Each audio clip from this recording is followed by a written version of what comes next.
Hello, everybody, and welcome into another Hockey Writers Roundtable here. And I'm your host, Matthew Zator. And as always, joined in by my co-host, Jacob Billington. We've got no guests on this episode, but Jacob, how's it going? Not too bad. Happy to be here. Got good bit of stuff to talk about this week. For sure, yeah, it's been quite a bit of activity since our last episode, actually, in the last few days. A couple trades, a couple more injuries for the Avalanche, which man, they seem like the Blue Jackets this season, just injuries behind injuries. It's just can't seem to stop. And then also talking about we're going to talk about the Flames and the Canucks as well. So let's jump into we'll start with Connor McDavid because that's the big story around here with injuries. Obviously, because it's McDavid, it's a lot more publicized than a regular player. But he's out for 2 to 3 weeks, not a whole long time, but to be without a guy like that for that period of time can make a difference. And the Oilers aren't playing the best right now anyway. So, what do you think about that? I mean, how much is it going to impact the Oilers? Of course, just like the Penguins, they have a secondary star to lean on. That's Leon Draisaitl. What do you think about all that? Yeah, I think it's really important for some of these guys to step up and not just Leon Draisaitl. You need to see more out of Ryan Nugent-Hopkins. You need to see more out of Zach Hyman. Right now they're playing against the Nashville Predators. Victor Evertson just got his first goal, so that's pretty good news. But yeah, you just need these guys to step up because like they have the offense. And so like you got goals out of Corey Perry and Victor Evertson so far in the first period. I'd really like to see more out of Nugent Hopkins and Hyman, but you still got to throw guys in like Jeff Skinner, who they signed to bring some good offense, and even their depth. Connor Brown needs to step up a bit. Adam Henrique, just everybody but McDavid and Draisaitl really needs to start chipping in a little bit more. Um, they can do it. They have shown that they have a lot of depth scoring. It's just not working right now, but I think it's going to come with time. Like, I don't think anybody is talking about blowing up the team or anything.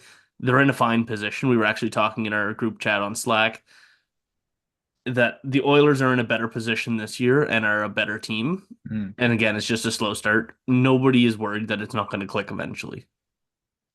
Yeah, it's true. I mean, you're looking at guys like Zach Hyman, you can mention only one assist in 10 games to start the season. He has no point. He doesn't have any points in the game that's going on right now, I don't think. Um, you know, No. for a guy that scored 54 goals last season, I mean, he only had 23 assists. He's not the setup man. He's got to be scoring goals. I mean, over 50 goals, nothing yet. Yes, it's 10 games in. Most likely he's going to get going. I don't know. He may have to start really soon though to get to approach 50 again. But I mean, before that, he was a perennial 20, 25, 30 goal scorer. Only one before that was only 30 goals. So really, is 54 going to be an outlier? We'll have to wait and see. That it could be just a one season that he has that, and he just reverts back to the 25 or 20 to 25 goal scorer he was before. So, I mean, what do you think? I mean, does Hyman have a 50? Is he a 50 goal scorer, or is it just that one season, just everything went right? He's not a 50 goal scorer. He's not just a product of Connor McDavid. He earned all 57 of those goals. But he's also not a 57 goal scorer, or 54. Sorry, it Yeah. was Reinhardt that got 57. Um, yeah, I think he's a 30, 35 goal scorer. Yeah. His first season in Edmonton, he scored 27 in 76 games, and then he scored 36 and 79, and then 54 and 80. And I don't think that 1 to 3 game extra really got him that 20 goal boost there. Yeah. It was just a really good year for him. Everything was clicking. He actually had one of his worst seasons in terms of assists, and his worst since joining Edmonton. I think he's going to be fine. I think he's going to be a 35 goal scorer for the remainder of his contract. Could push 40, could push 50 again. Yeah. But it just seemed everything was going in for him last year, and he really earned it. He did. But it's not something that was sustainable. Yeah, I mean, I think that's what everyone's got to realize, and this happens to many players. All of a sudden, they have one ridiculously good season, and then they regress back to basically their mean of what they usually do, and then they're all on him. That happened to Marcus Naslund in Vancouver here. He had one 47 goal season, and he didn't do that again. Everyone was on him. He was still scoring 30 goals, but everyone was on, why isn't he the 47 goal scorer anymore? Because he's not. He's a 30, 40 goal scorer. Once you score 50 goals once, that's just the expectation. You just set a new bar for yourself, and Yeah. I mean it's not fair to the players because that's yeah, you had a good season. Let's congratulate you for it. No, we're actually going to dunk on you for the Yeah. rest of your contract because you're not going to do it again. Yeah. For sure. I gotta say he's gonna score eventually, and of course he's probably gonna hit that 25, 30 goals again. Yeah, I don't think that's a problem. But yeah, I do agree. With McDavid out, all these guys are gonna have to step up and start scoring, or the Oilers are gonna be in a pretty big hole when McDavid does come back. And it may take him some time to get back up to speed too. Uh, so I mean, these guys have to get going, and it's like you said, not just Draisaitl. It has to be all the other guys that they brought in, guys that are still here. It needs to be a whole team effort to really, bring them out of whatever another slow start that they've been having. So, all right, let's move to a couple trades. We'll start with Olli Maatta. He's in the with the Red Wings, got traded to the Utah Hockey Club. Utah is we've talked about them going after a defenseman. Liljegren was in the conversation too.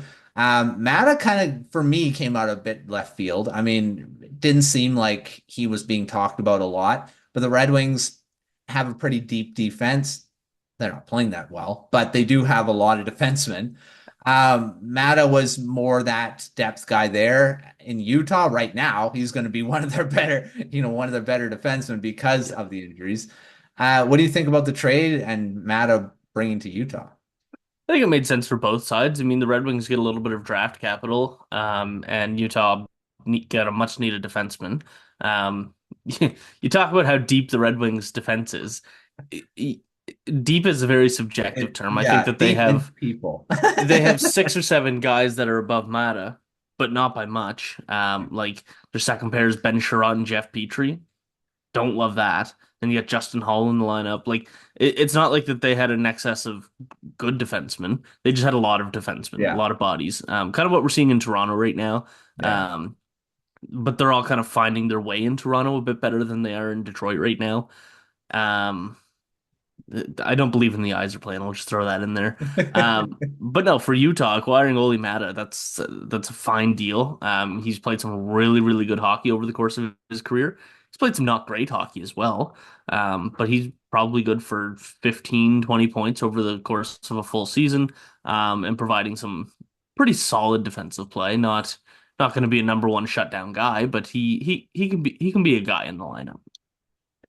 Yeah, I mean, I liked how he played in Detroit for the seasons he was there. I mean, it's his depth. He brought some good two-way hockey for the Red Wings, especially in their bottom half of the lineup.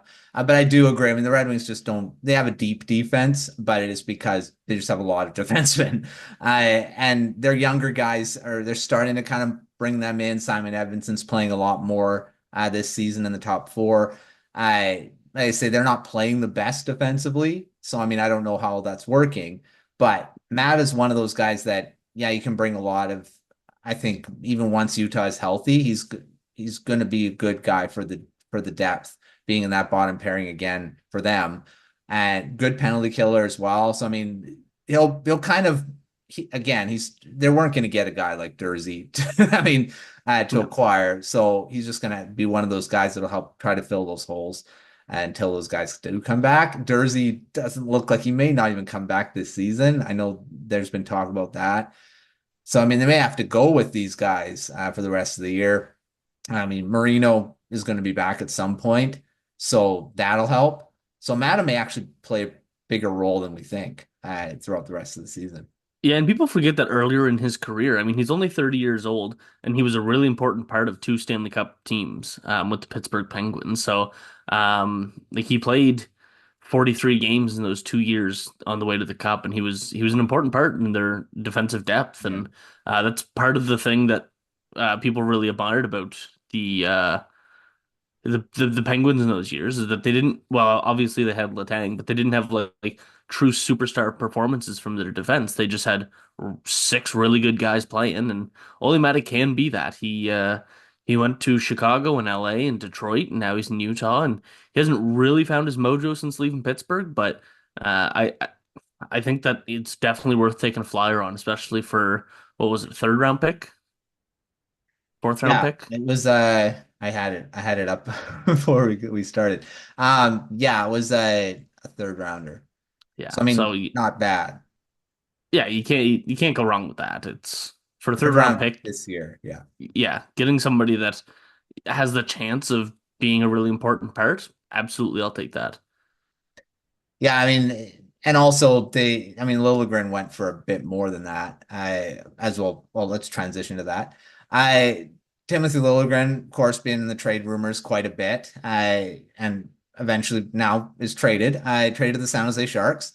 I and this is a guy that couldn't find a spot in the Maple Leafs lineup, and another team that has a lot of defensemen, maybe not really great defensemen, but a lot of them, and he couldn't find his way in on the blue line. So got traded to San Jose for a couple picks, and then Matt Benning, veteran guy, again wasn't seemed to not get a lot of ice time in San Jose as veteran defenseman. Had a few good seasons. He was in Edmonton before too.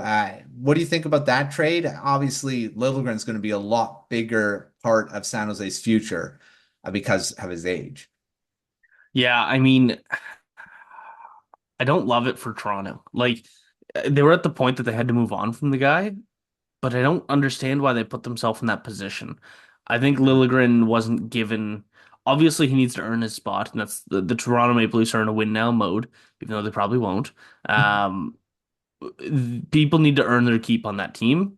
You got to give Liljegren a bit more of a chance, and even through his whole development, like you got to give him a bit more of a chance there. Um, like you look at Rasmus Sandin, they traded him to for what was it, first round pick, valuable, that much more valuable. They were in the same kind of development position. Liljegren's a year older and a few more years down the road than Sandin, but I when they were traded, like they're both 20 point defensemen, 25-point defensemen, and can play okay two-way offense or two-way defense. And I don't know. I could see this really blowing up for Toronto. I could see Liljegren being a big breakout player for a team like the Sharks, where he's going to get a big opportunity. He has the chance to become the number one guy on that defensive group because other than Mario Ferraro, there's not much there. Yeah, I agree. I think Liljegren wasn't given the biggest chance in Toronto. I mean, he's still relatively young, and they brought in a couple veteran guys in Ekman Larson and Tanev this season, and that kind of pushed him down the depth chart. He was playing in the top four at times last season. He was playing with Morgan Riley. I don't think I think he has a lot more potential in his game, like you said. And San Jose is going to give him that. They're going to give him top 4 minutes, probably in all situations, too. And because they can afford to do that, like you said, with the not being in win now mode, they're in rebuild. And they are looking for defensemen until guys like Sam Dickinson come up and take over that. McMadulan too. Those guys that will be those top four young pieces of that core. Liljegren can be maybe even be part of that to start. So yeah, I agree. And Sandin goes to Washington and he's one of their better defensemen. I and yeah, a lot more came to Toronto for that in a first round pick. But you know, I think those two guys could be big parts of the teams that I mean, I think Sandin's already a pretty big part of the Capitals. I think Liljegren could potentially be that for San Jose too. So it's going to be interesting to see how he fits there, what they do. But he has a lot of the potential for what they got. I don't know if they got a lot. I mean, third round pick in 2025, sixth rounder in 2026, and then Benning, who's probably not going to be with the team very long. I mean, he's an older guy. No, that didn't make sense to me. Yeah. Bringing in Matt Benning, like that's. I feel like part of the problem was that you're trying to clear roster spots and cap space, and not that Matt Benning makes much money, but he's also not going to make the roster. There's no chance of it. Yeah. No, he won't. And the thing is, he's probably going to be put on waivers pretty quickly. Yeah. And yeah, I don't know. It's maybe just a throw in. It seems like it was just a throw in into that deal, and the picks are the big part of it. Basically, they got the only extra they got that Utah didn't was a sixth round pick. I mean, that was the only extra, and then Bennings, who knows? He could be claimed on waivers by someone, and then it just ends up being the picks coming back. So it is an interesting trade. I don't know what we were expecting. I don't think they were going to get a lot for Liljegren. I This is probably what they were going to get, and it seems like there wasn't a big market for him anyway. It sounds like now, so maybe this was all they could get. But Yeah, if that's all they could get, that's all they could get. But I don't know. I expected a second round pick from Edmonton or something like that. Like a team that's trying to win to add some depth in there. I don't know. Yeah, I don't know why he didn't garner that much interest around the league. Maybe it's because it's early. There's a lot of teams that aren't really looking too much yet, Well, I but think the Leafs kind of maybe squashed his they'll. trade value by not developing him very Yeah, well. And whether that's the organization's fault or just he didn't do well in Toronto, I'm not kind of putting blame on anybody, but uh, Liljegren should be worth a lot more than the third and the yeah, sixth. I mean, in 2017, he was 17th overall pick, and I know that like Ottawa waived their 2018 and 2019 first round picks and whatever. Like we're getting to that point that it's you're done with those prospects yeah, if they're not proven yet. But Liljegren's right there, and just a few extra hugs, and he probably would be quite developed by now. yeah. And they also didn't do him a favor too by that extension, $3 million. I Yeah. mean, I don't know if any teams are kind of jumping at that. Is he worth 3 million at this point? No, No. no. So I mean, that also handcuffed it a bit. You're looking at teams that are like, well, we can't afford to get. It sounds they obviously can because they got tons of cap space. So, so teams that may have wanted him said, well, we can't take him because that's too much.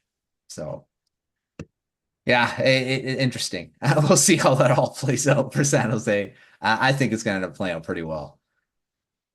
All right, moving to more injuries.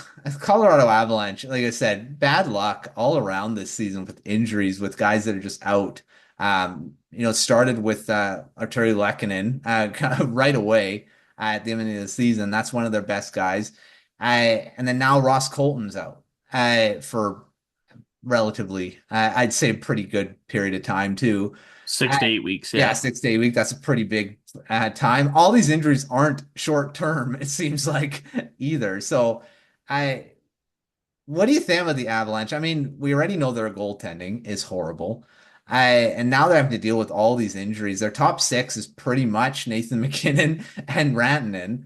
I And Middlestat's having a Middlestad's great been pretty season. good. Yeah, it's been really good too. But three guys, and they're Yeah. missing so much. I Is this the beginning of the end for them? I mean, McKinnon Well, can only do so much.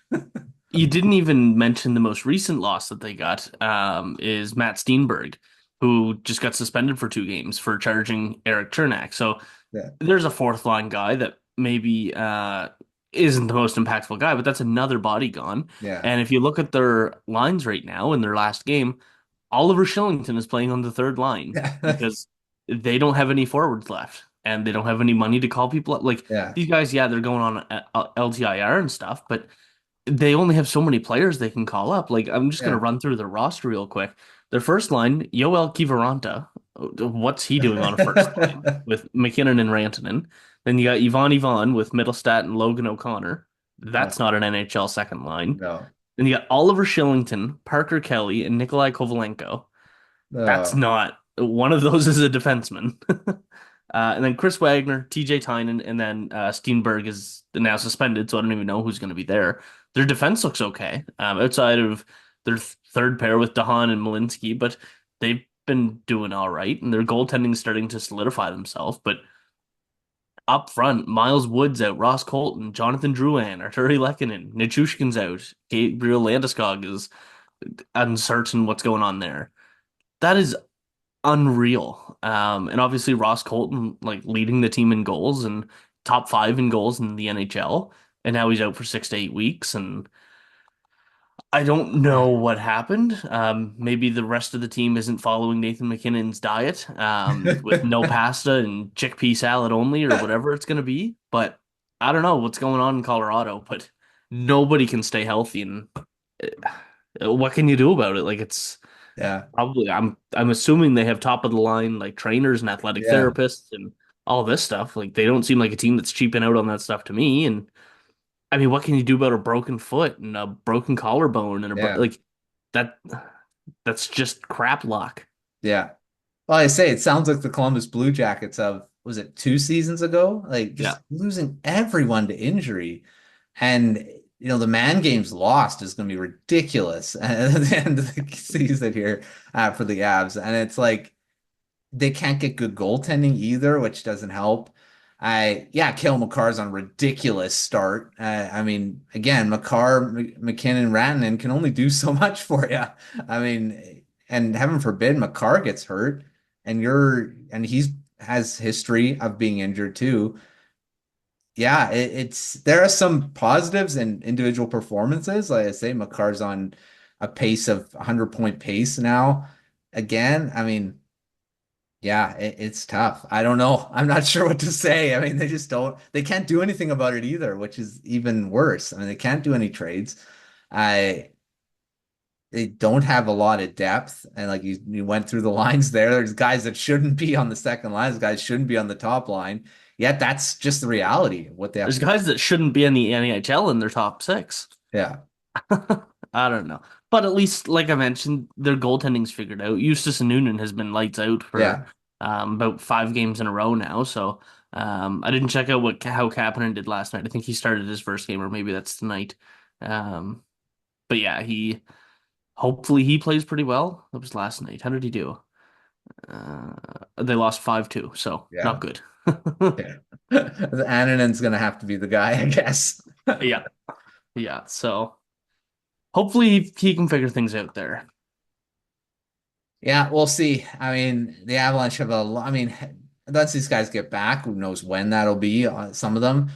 They could turn it around. Look at what Edmonton did last season. I mean, you have a bad start, you have a crazy finish, but they need all these guys to get back and not have any more injuries in the meantime. So But they're not even doing that bad. They're tied with St. Louis for fifth in the division. They're 5-6, and considering how many pieces they're that's actually missing, surprising. that's incredibly impressive. They're I don't think anybody would blame anybody in the organization if they were like 1-10 right now. It's Yeah. just that's how she goes sometimes. Yeah. Well, because Makar and McKinnon are playing like Makar and McKinnon. That's the biggest thing. I'm Rantanen too. Those three guys are the reason why they're in it still. All right, let's talk about the Calgary Flames, who we talked about. They're such a great start. They've been so surprising. Not so much anymore. I mean, they're now pretty much what we thought, I guess, what they were going to be.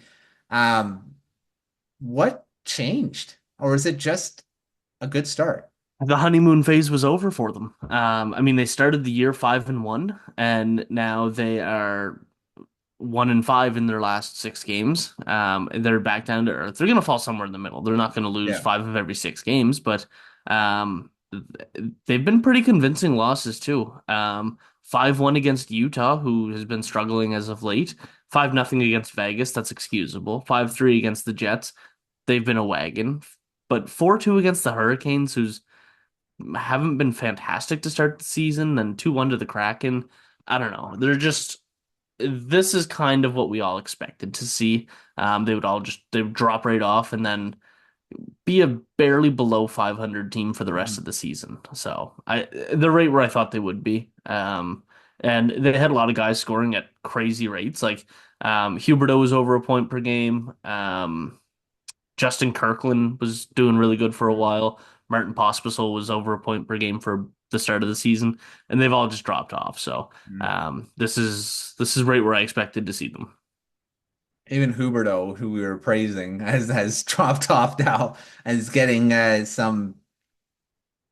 getting some media for his laughing with Aiden Hill there during that 5-0 against the Vegas Golden Knights. So yeah, it's now regressed. They've regressed. Maybe not regressed, but just returned to what they were supposed to be, I guess, to start the season. So We'll see if they can turn it around. I don't know if they can, or if it's just a bad stretch. We'll see. We'll see how that all goes. All right, moving to the Vancouver Canucks because I cover the Canucks. I wanted to talk about them a bit here. On I this show, no way. Wow, why not? It has to be. We don't have a Canucks show, so we'll having segments about the Canucks whenever possible. The last couple games, they've looked bad. I mean, against the New Jersey Devils, they lost 6-0. Probably their worst game of the season, very early, of course. But I'd say throughout, even though they had that 4-game winning streak, they haven't looked like the Canucks from last season that pretty much dominated most of the season. Elias Pettersson, we've talked about him on the show quite a bit. I don't want to harp on it, but he's still not doing very well. You got guys like, Jake DeBrusk, no goals yet this season. Hasn't looked particularly impressive, and he's got a big contract that the Canucks signed him to in free agency. I'll give him benefit of the doubt with him because obviously he has to, get acclimated to the team. But overall, the team's just not been very good defensively. They just look very disjointed and look more like the team that were before Taka took over. I don't know how much you've watched the Canucks, but what do you think has happened to them since last season? Well, I don't know. I mean, their PDO leveling out is the biggest thing. They were playing at an unreal rate last season, with a very, very high shooting percentage and a very, very good save percentage. And so all season, everybody was saying like their PDO, and if you don't know what PDO is for anybody listening, it's their save percentage and shooting percentage added together. Usually 100% is what you're going for. Mm. That's middle of the line. Plus 1 or 2% is pretty good. There were points last season that the Canucks were at like 109%, and it Yeah, was just completely unrealistic. But they kept it up for a very long time. Now you've only got 6 guys on pace for over 40 points, and 2 of those guys are Kiefer Sherwood and Teddy Bluger. yeah, That's not going to happen. Um, but yeah, like outside of that, the only ones producing is Garland, Hughes, Besser, and Miller, yeah, which it's a good thing that they're producing. But like, you want to see DeBrusk up there, you want to see Pedersen up there. You'd like to see Hoglander up there, but yeah, that's fine. Um, yeah, there's just things aren't going great for the team. Philip Hronik, that's a huge asset that they were looking at, and they signed him to a massive deal. He's got 2 points in 9 games, and he's not known for his defensive play. He's not terrible defensively by any means, but his offensive play is just as valuable as his defense, and his offense is non-existent right now. So Mhm. it's a really tough position to be in. It seems like kind of how we were talking about with the Avalanche. Nothing is going right for the Avalanche in terms of staying healthy. Nothing is going right for the Canucks offensively. Their Mhm. defense has been okay, considering I think that they downgraded their defense over the offseason, but all things considered, it's been pretty okay. They just can't outscore any of their issues. Mhm. Well, the biggest thing is like Pedersen started last season on a tear. I mean, he was in double digits in points by this time last season. And now he's not. He only has one goal. Not a lot of offense from him. There was one play where he looked like I mean, the shot that he took, yeah, it's Jacob Markstrom, who's seen him many times because he used to play for the Canucks, but the shot just didn't look dangerous. He had tons of time to snipe it, and I've seen it before where he just snipes the top corner and he put it right into his pads. I mean, and looking at NHL Edge, which tracking his shot velocity, he's only had one shot over 82 miles an hour this season. His skating speed is down. I don't know if he's hurt. I think he might still be nursing, like we talked about the tendonitis. I think he's still nursing it. And why they aren't just sitting him is beyond me. If he's hurt, get him right. I mean, I don't know if he's doing much when he's in the lineup if he's injured.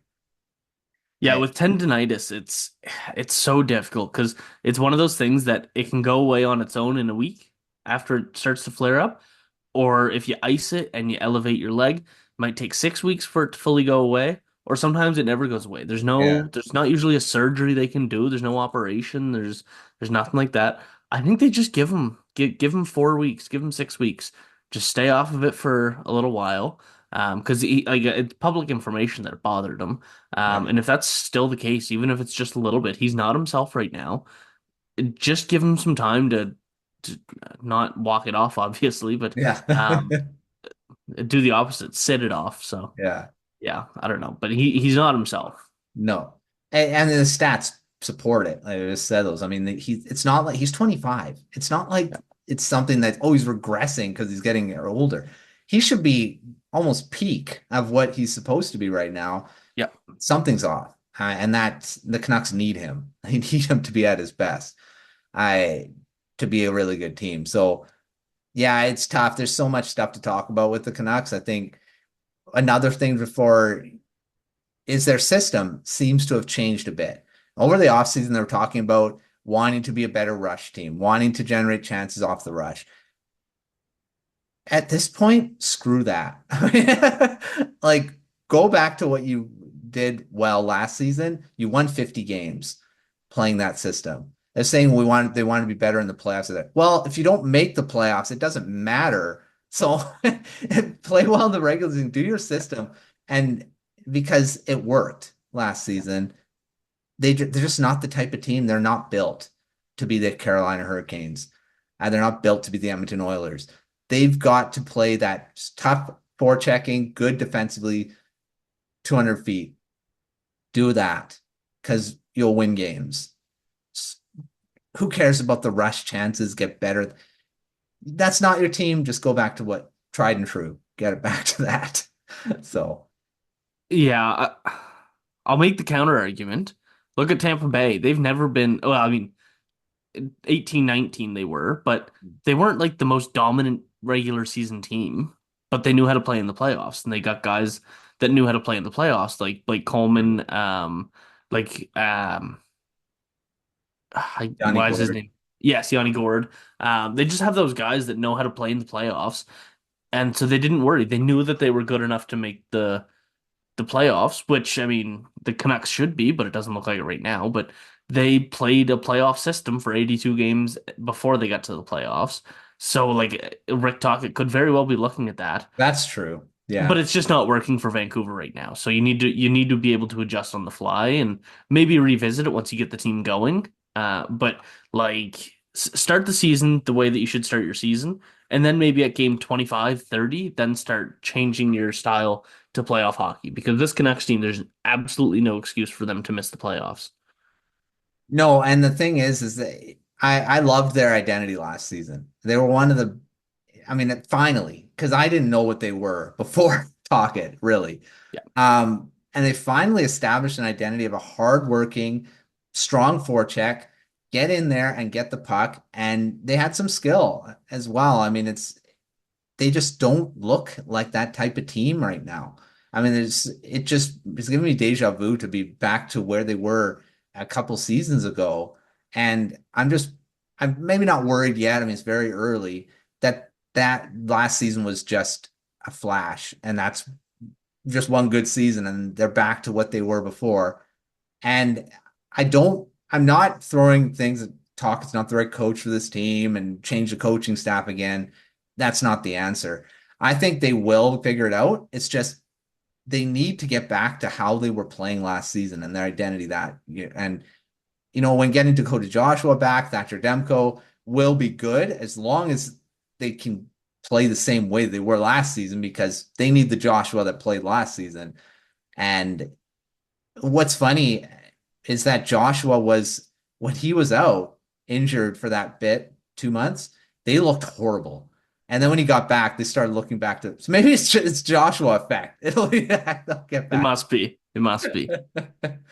Yeah, and hopefully he can get back to up to speed really quickly too. So we'll see. I'm hoping because I think the Canucks they obviously have the players to be a really good team. And their season starting off is not horrible. I mean, they're above 500. They got 11 points on the season. It's not a bad start by any means, but it's just I don't like the way they've played so far. So I wonder if they turn into the Devils. So throughout most of the 2010s, the Devils and Canucks were fairly similar teams. A lot of struggles, didn't make the playoffs very often. But then the Devils in the 2023 or 2022-23 season made it to the Eastern Conference Final. Or sorry, they made it to the second round, Yeah. and they looked fantastic. Everyone was like, "This is a cup team next year." Then they missed the playoffs last year. There's a good chance that that could be the Canucks this year. Lost in the second round last year after missing the playoffs Mm. for a few years. They're on the cusp of doing something great, as were the Devils, but then things just didn't work for the Devils last year. And maybe that's what we see with the Canucks, and then next year they rebound. And I mean, look at the Devils this year. You could convince me that they're one of the favorites for the Stanley Cup. So I don't know. Could be a pretty similar situation. Yeah, I think the Canucks also need to. They've been looking, apparently looking for defense, to bring in another puck moving guy. I mean, Eric Brandstrom's been phenomenal since he came into the lineup. Been one of their better guys moving the puck, but he's not the answer long, as being. I mean, hopefully, maybe it'll turn back to and I've actually been be a saying good that for guy, six but years. probably not. But they need a guy that they know is a good top four guy. I don't know. I mean, Alvin did it last year, got Nikita Zadorov in November. So I mean, could do something similar and get another guy. We'll wait and we'll see how that all goes. But Canucks just what I didn't like about the just to finish on this, what I didn't like is that they couldn't handle the speed of the Hurricanes and Devils in the last two games, and they kept talking about during the broadcast they can't handle the speedy teams, but they're supposed to be a fast team.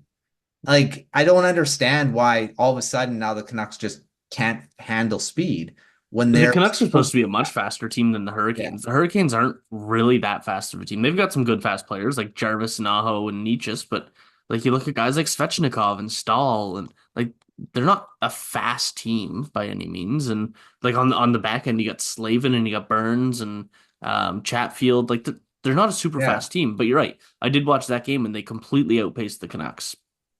yeah. So I mean, I don't know what that.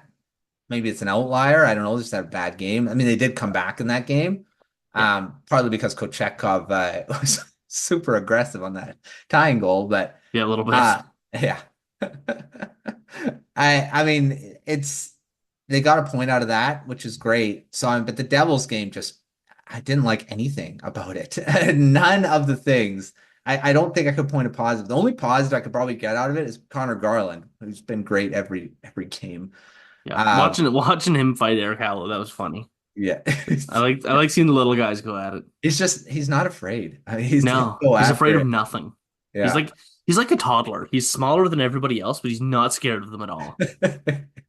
He is. I mean, and that's the thing about him, and that's why I like watching him play. And I liked after the game they said we didn't do anything after that. That should have been a spark. Why it wasn't, I don't know. And that was JT Miller after the game saying that we should have done something after that. But I mean, saying that and doing it is another story. So we'll wait. We will see how that all goes with the Canucks. But I thanks, Jacob, for coming on and of course talking hockey as a bunch of news came out and talking Canucks a bit here. But make sure to check out our episode next week. We're changing to just a weekly episode unless breaking news happens, then you'll see us pop up and we'll talk about whatever's happening. But until our next episode, we will see you next time.